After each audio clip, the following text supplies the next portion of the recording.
कुबेरेश्वर धाम के बट वृक्ष के सामने जाओ, थोड़ी देर बैठोगे, थोड़ी देर मन लगाओगे, मालूम पड़े वो मन थोड़ा सा विचलित हो जाए। और बट वृक्ष के नीचे बैठकर करना क्या है? जब हम कुबेरेश्वर धाम के बट वृक्ष के नीचे जाते हैं तो वहां बैठकर करना क्या है? बाबा भोलेनाथ जी जिस वट वृक्ष के नीचे बैठे हैं, बाबा भोलेनाथ जी जिस वट वृक्ष के नीचे बैठकर तब साधना का आनंद ले रहे हैं, उस वट वृक्ष के नीचे बैठकर हमको भी 108 बार श्री शिवाय नमस्तुभ्यं, श्री शिवाय नमस्तुभ्यं, सब बोलिए श्री शिवाय नमस्तुभ्यं, श्री शिवाय नमस्तुभ्यं, श्री शिवाय नमस्तुभ्यं, श्री शिवाय नमस्तुभ्यं। उस बट वृक्ष के नीचे बैठकर जो 400 साल पुराना है, जब आप बैठकर उसके नीचे भगवान की अविरल भक्ति का जप करेंगे, राम नाम, कृष्ण नाम, शिव नाम को भजेंगे तो उसका फल तो मिलेगा। शिव महापुराण कुमारे खंड,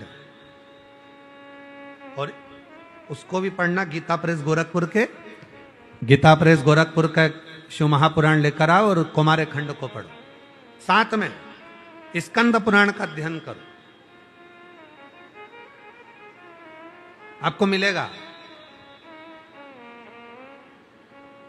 बेलपत्र का वृक्ष, बट वृक्ष, पीपल वृक्ष, आंवले का वृक्ष, शमी का वृक्ष, ये जितने वृक्ष होते हैं, इन वृक्ष के नीचे आप अगर एक बार भी शिव के नाम का उच्चारण करते हो तो बट वृक्ष के जितने पत्ते होते हैं, पीपल के वृक्ष में जितने पत्ते होते हैं, बेलपत्र के वृक्ष में जितने पत्ते होते हैं, शमी के वृक्ष में जितने पत्ते होते हैं, आंवले के वृक्ष में जितने पत्ते होते हैं, वो सारे पत्तों के बराबर एक बार मंत्र बोलने पर उतना फल हमें उसी क्षण प्राप्त हो जाता है। उसी क्षण, एक पल में ही प्राप्त हो जाता है।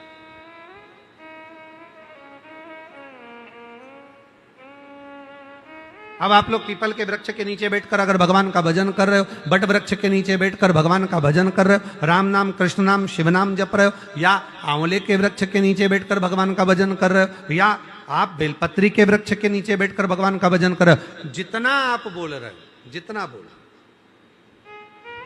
एक बार भी अगर आपके मुख से नाम निकला है, वो बट वृक्ष के पत्ते जितने हैं, जितने पत्ते लगे, उतना फल एक क्षण में हमें प्राप्त हो जाए, एक क्षण में प्राप्त।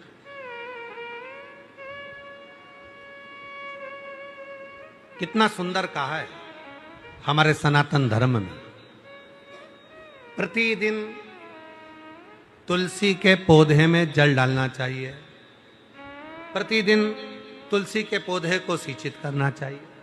क्यों?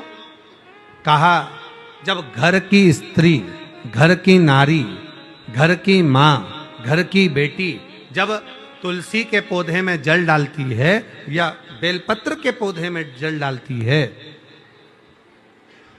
केवल एक जनी को उसका फल नहीं मिल रहा है, वो जल डालने के बाद, तुलसी के पौधे में जल डालने के बाद, बेलपत्र के पौधे में जल डालने के बाद, बट वृक्ष में जल डालने के बाद, पीपल वृक्ष में जल डालने के बाद, या आंवले के वृक्ष में जल डालने के बाद, जब वो अपने घर जाती है, उस वृक्ष की पत्तियों का जितना समूह होता है, उसका जो कृपा होती है, वो घर में प्रवेश करती है और हमारे जीवन को सफलता देती है। बोल बम का नारा है, सारी समस्या का हल श्री शिवाय। वो जल हमें फल देने लगता। आप लोग डालते हो पक्का? तुलसी में, बेलपत्र में शिव जी को चढ़ाते? हाँ, लखनऊ वाले चढ़ाते हो? शिव एक लोटा जल जरूर।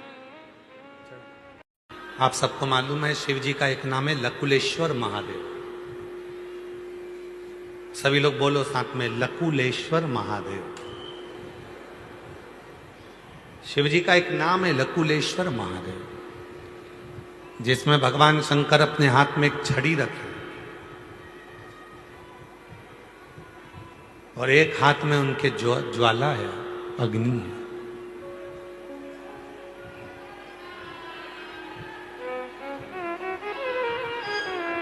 नहीं चल रहा है, एलईडी नहीं चल रही है क्या? एलईडी नहीं चल रही है कि माइक नहीं चल रहा है? एलईडी, एलईडी वाले एलईडी चलाएं।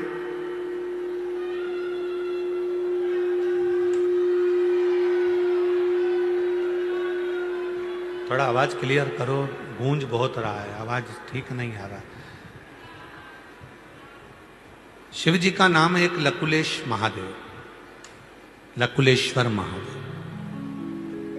शिव जी के हाथ में, एक हाथ में छड़ी है, दूसरे हाथ में अग्नि है।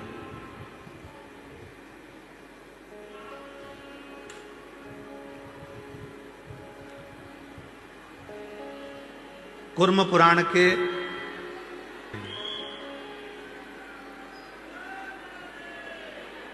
शिव जी का एक नाम है लकुलेश महादेव। कूर्म पुराण के अध्याय नंबर 53 में, वायु पुराण के अध्याय नंबर 23 में, लिंग पुराण के अध्याय नंबर 24 में लकुलेश महादेव का वर्णन है। लकुलेश जिनके एक हाथ में छड़ी है और दूसरे हाथ में अग्नि है, लकुलेश। जिस समय पर डॉक्टर बोल दे कि ये बीमारी तुम्हारे शरीर में प्रवेश कर गई है और इस बीमारी का कोई हल नहीं है,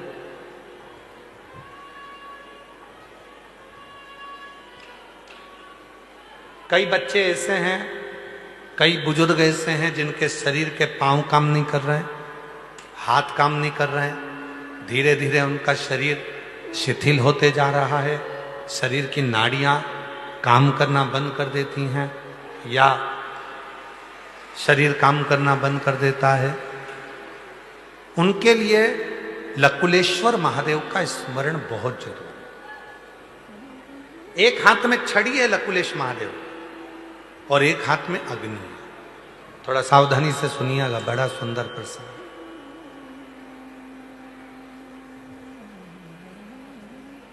एक बार धर्मराज न्याय करने के लिए बैठे थे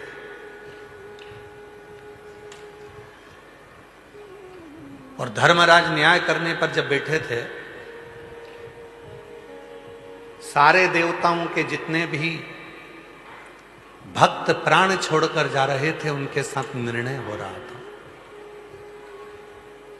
एक महाकाल का भगत था, शिव का एक भक्त था, भगवान शंकर का एक भक्त,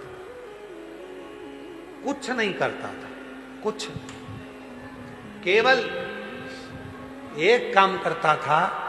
ना उसके पास में धन था, ना उसके पास में वैभव था, ना उसके पास में दौलत थी, ना उसके पास में संपदा थी। केवल एक काम करता था, शिव का जो शिवलिंग मिल जाता था उस शिवलिंग के चारों तरफ सफाई कर देता था, साफ कर देता था। शिवलिंग के चारों तरफ सफाई करता था, शिवलिंग के चारों तरफ साफ करता था। बस एक नियम था उसका, ना वो बेलपत्र चढ़ाता था, ना वो जल चढ़ाता था, ना वो चावल चढ़ाता था, ना वो दीप जलाता था, ना उसके पास चंदन था, ना अगर था, ना तगर था, ना धूप बत्ती थी, ना अगरबत्ती थी, कुछ नहीं। केवल चंदन का लेपन करने की जगह भूमि की सफाई करता था। शिव जी के वो भक्त के प्राण छूट गए। प्राण छूटे तो वो धर्मराज के सामने गया। जितने भी भक्त आ रहे थे धर्मराज उनको बैकुंठ की ओर भेजते जा रहे थे, पर शिव का ये भक्त ऐसा था जिसने ना लोटा भर के जल चढ़ाया, ना बेलपत्र चढ़ाई, ना कभी व्रत करा, ना कभी उपास करा, केवल मंदिर की सफाई करी। इसको देखकर धर्मराज के मुख से निकल गया कि एक काम करो कि इसने कभी मंदिर में ना चंदन लगाया, ना जल चढ़ाया, ना धूप बत्ती लगाई, ना अगरबत्ती लगाई, ना दिया जलाया, ना पूजन करी, केवल मंदिर में सफाई करता था। इसलिए इसको स्वर्ग का रास्ता नहीं दिखा सकता, इसको वैकुंठ नहीं दे सकता। इतना तो सुनना था। जब उस शिव के भक्त को वैकुंठ के रास्ते पर ना भेजते हुए दूसरे रास्ते पर जब भेजा गया, इतनी देर में तो मेरा देव अधिदेव महादेव स्वयं दंड लेकर, छड़ी लेकर, हाथ में अग्नि का खप्पर लेकर,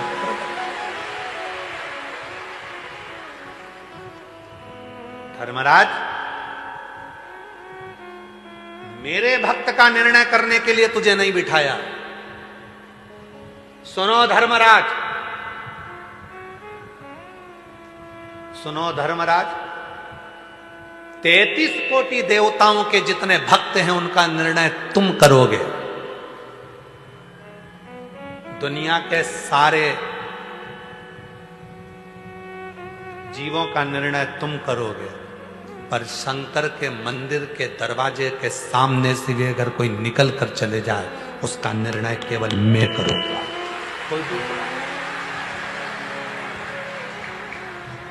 उसका निर्णय कोई दूसरा नहीं कर सकता। उसका निर्णय केवल काल अधिपति महाकाल करेगा, विश्वनाथ करेगा, सोमनाथ करेगा, मल्लिकार्जुन करेगा, केदारनाथ करेगा, स्वयं भीमा शंकर, स्वयं घृष्णेश्वर, स्वयं नागेश्वर करेगा, कोई दूसरा नहीं करेगा, मैं स्वयं करूंगा। धर्मराज काल अधिपति महाकाल के हाथ जोड़ लिए, भगवान शिव के हाथ जोड़ लिए, और शिव जी के हाथ जोड़कर धर्मराज ने कहा, प्रभु आज आप छड़ी लेकर, दंड लेकर हमारे पास में आए हो।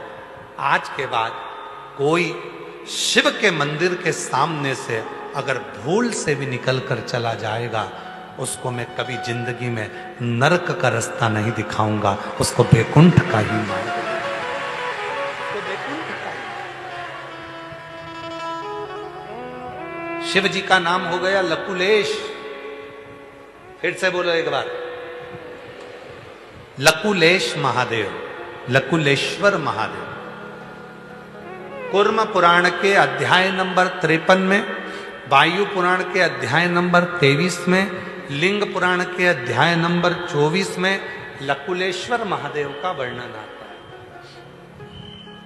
है। स्कंद पुराण के अवंतिका खंड में भी लकुलेश्वर महादेव का वर्णन आता है। अगर स्कंद पुराण पढ़ोगे तो उसमें अवंतिका खंड में भी लकुलेश्वर महादेव का वर्णन आता है। लकुलेश्वर